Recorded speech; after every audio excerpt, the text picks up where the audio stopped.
Hey guys, and welcome back to my channel. Today is an update on water-culture violets. I'm going to show you some progress, and I'm also going to bring you through my maintenance routine that happens every 2 to 3 weeks. Sometimes I get a little lazy and it becomes every month, but it's better to do it, I'd say every 2 to 3 weeks, just to make sure that you keep an eye on your plants. And obviously when they adjust to the water culture, you don't really have to worry about them as much. The only thing I did notice is the algae buildup. If the vessel is exposed to a lot of light, that could be a problem. So part of the maintenance is to clean off the roots a little bit if they have algae and clean out the vessel. But we'll get to that in a minute. Anyway, here we have a variegated variety called Romance. This is a beautiful African violet. You can see all the old leaves, how they looked kind of drab and gross. And the new leaves, since water culture, are doing fantastic. Beautiful colors, beautiful variegation, really nice and deep colors. And you can see all of the water roots. Those are the clear roots that have grown. I do keep the old roots on unless they start to rot. Most times, if you clean off the soil really well, they're not going to rot. Even though they look dark and they look like they could be dead, a lot of the water roots do sprout out of those old soil roots. And as long as you keep the water clean and those roots are not dead and they don't decay, you should be fine. One thing, I'm not sure if I mentioned this in one of the last videos, excuse me, is that I always remember now to keep at least like 1/2 inch to 1 inch of air on the top portion of the roots, the stem / roots, let's say, and the rest is the nutrient solution. When I started, one thing that I was doing is I'd fill it up and it would be getting growing its water roots, and the water would decrease in the vessel. And what I would do is fill it back up. I noticed that a lot of them, not all, but a lot of the violets would struggle when I did that. I realized that those roots that would grow in the area that was no longer submerged became oxygen absorbing roots. And what would happen is I'd fill this all the way up, and those roots that were used to being pretty much in humid air would suffocate. So then the plant would wilt a little, and I'm like, what's going on? Something's not right with the water. Let me check the water. Everything was fine. It was just I kept drowning those roots that were then used to being in humid air. So now I always make sure I keep 1/2 inch to 1 inch of air in those top portion of roots, and the bottom portion of roots is submerged at all times. So here's another one. This was a no ID that I put into water culture, and it went nuts. It was a small little plant in a 2-inch pot. It wasn't growing, at any kind of noticeable rate. So I said, all right, let me put it into water culture. I pretty much know what I'm doing these days, so I know how to handle it, and I know how to watch it to make sure that nothing happens before I, fix the situation. So look at these beautiful roots. Da-da-da.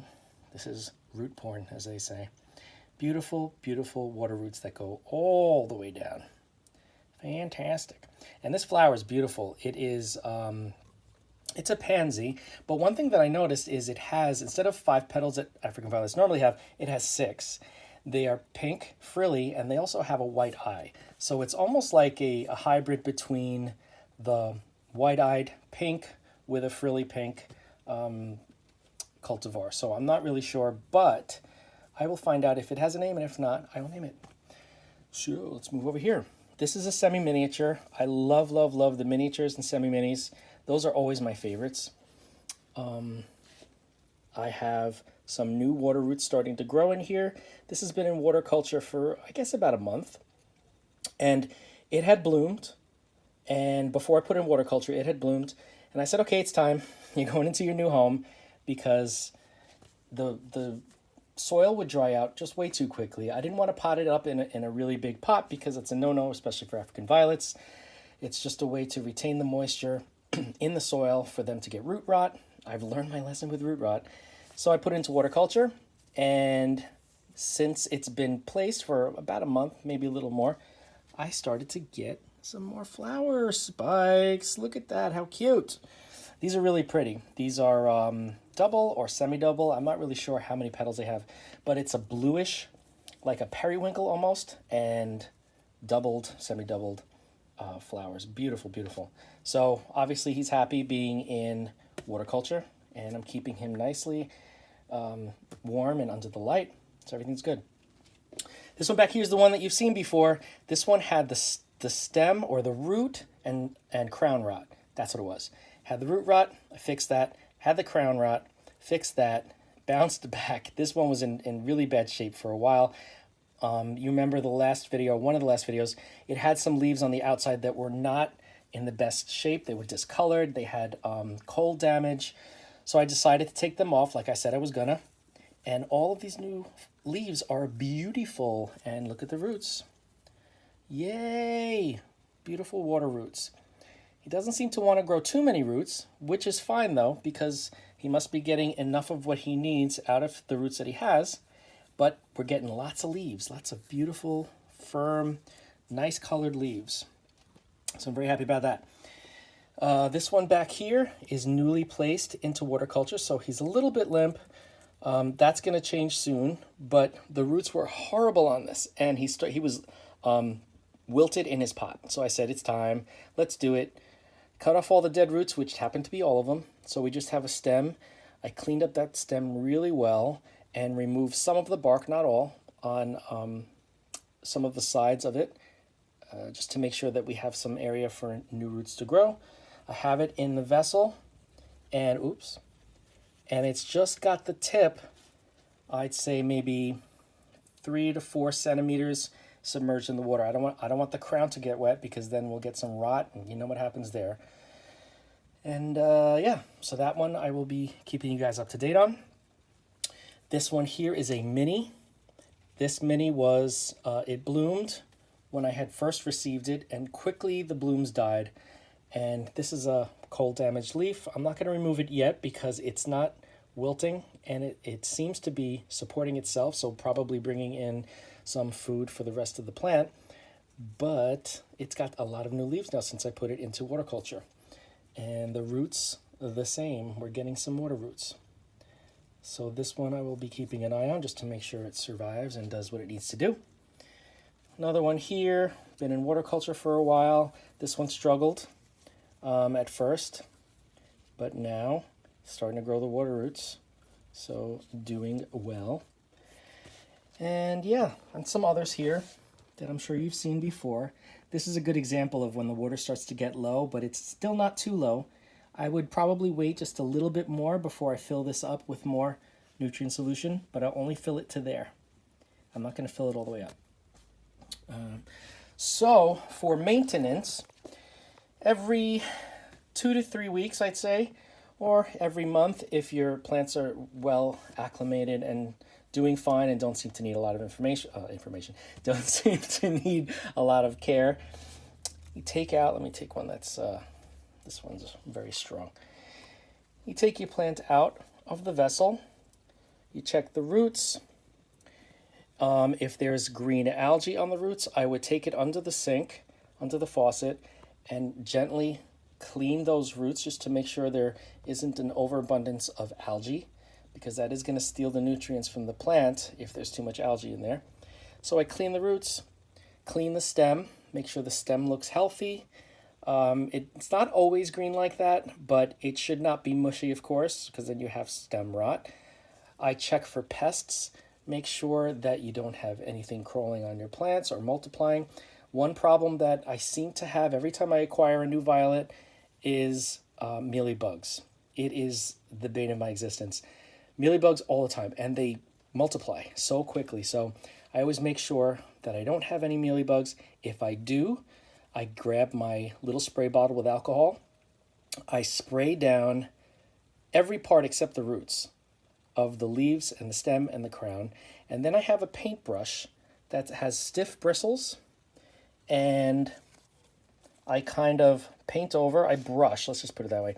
I brush the leaves to make sure that any of the insects that are on the leaves or under the leaves or on the stem, they get brushed, and it kind of forces the alcohol all over them and kills them immediately. I then isolate the plant. I just make sure it's not touching anything else. So let's say this was my grow space, which it's not. This is just where I do the videos. is my grow space. I would keep it far enough away that those little suckers won't walk over to the other plants, because I just don't trust them. But yeah, so you do that. Make sure you don't have any pests, don't have any scale, don't have any aphids. I've never had aphids or scale on my violets, only the mealybugs. And let me tell you something, the mealybugs are very common, at least around here. Constantly getting mealybugs when I bring in new violets. It's just a pain in the hiney. So yeah, clean off the insects if you have any. If not, after you've checked out your plant, you set it aside. Let's just pretend like I'm doing it right now, which I'm really not. Set it aside. Okay. Bring your vessel to a sink somewhere and flush it out.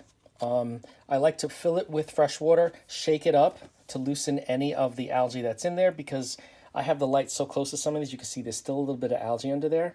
So in about a week, I'm probably going to have to do a little flush of this. Shake it up. You'll see when you spill the water out after you shake it, the algae will be coming out into the sink.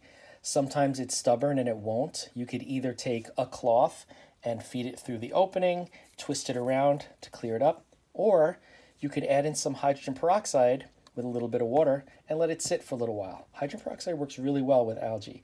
I once added it to an actual plant that was in its vessel, added the hydrogen peroxide in, and the next day, all the algae that was on the roots had died, and the plant was still thriving. Just make sure if you do that, you only put a very little bit in the water, because too much hydrogen peroxide can damage the roots of the plant. They're very delicate. And since I'm saying that right now, I don't want these to dry out. It dried out on this towel here, so I'm going to put this back in the vessel just so that this little guy doesn't suffer. Yeah, so you clean out the vessel. Make sure that you get as much of the algae out as you can. If you have a tiny bit of algae, no big deal. You're going to be flushing again in a few weeks, so it's not as big a deal as it would be if it was something else. Then what you can do, if you're not sure what your water quality is like, the water that you're using, I use water right from the sink. I have a water meter. I check the hardness, softness. My water happens to be very, very good here, so I never have a problem using water straight from the tap. I know people say, oh, but this chlorine. Well, the plants don't seem to have a problem with it. So, I mean, you can see right here, they're doing really well. Then I add in a few drops, just a few drops of my plant food. I've tried a bunch of different plant foods.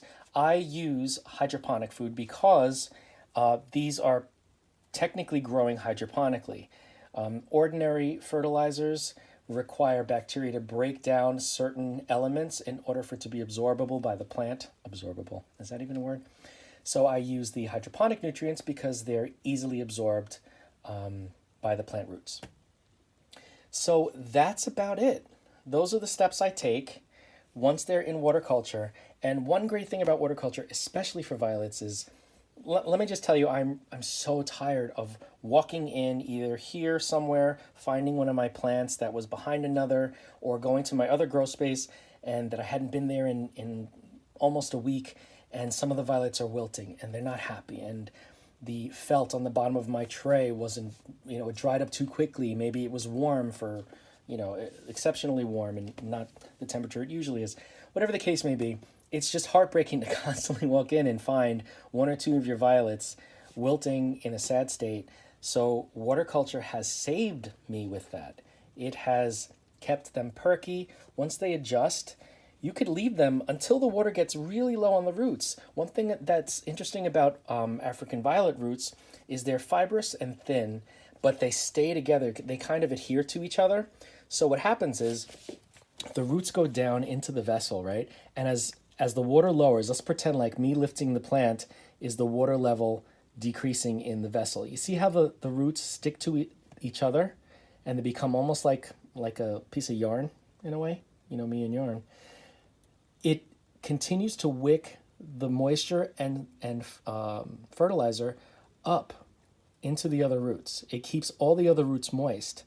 As long as you don't let it go too far, like all the way at the bottom, that, obviously there'd be too much air around those roots and they may not make it. But you can let these go really low, as you can see. So you don't have to rewater these plants for like 2 weeks. You know, if your vessel is big enough, I prefer to have these plastic mini wine pitchers. They work very, very well, especially for smaller plants like African violets. For miniature violets, you can use these, but the opening may be a little bit too big, especially for the micro minis. So a bottle like this that has a very small opening, like a water bottle, works great for the miniatures. They will never fall in, and it's big enough that the stem will never get too big, the roots will never get too wide, and it works really well. But yeah, you could definitely leave your plants for longer periods if you have them in water culture in vessels like this. So that's about it for now. If you are trying your water culture with your violets, you want to, well, you know, set them up in a water culture situation. You have any questions or problems, just let me know. Leave me a comment. I'll get back to you. A lot of people have been doing that, or messaging me in Etsy or on Instagram. Whatever the case may be, get a hold of me if you have any problems or any questions, and we can troubleshoot if you need to. One thing that's worth mentioning is when you first are putting your plants into water culture, if you really are concerned because they're wilting, like this one here, it's wilting. It's not wilting to the point where it's mushy, but you can tell it's struggling to absorb the water because it has no roots at all. It's just relying on the surface area of the stem that's exposed to the water, and it's just the very bottom of the stem. If you're concerned about that, one great method to help with that, to help with the plant losing moisture because it doesn't have roots to replenish the moisture through transpiration, I think it's called, you can just put a bag or a baggie over the whole plant to keep humidity in there. Just make sure not to spray the plant before you do that, because if you spray the leaves and you put a bag over, wherever the leaves are touching a bag, those leaves are going to rot or they're going to get scarred, because violets don't like water on their leaves, especially when it's cold water and they're under light. So just keep the leaves dry, keep the moisture filled, but cover them. You can either cover them with like a large clear plastic cup, or a baggie, or anything that gives it enough room but will retain the moisture for the plant while it's kind of growing its new roots and recuperating into the new amazing plant it's going to be in water culture. Yeah, if you have any questions or if anything comes up that you, like I said, that you need help troubleshooting, just let me know. Thanks for watching. If you haven't, please subscribe and share with your friends. And I will see you in the next video.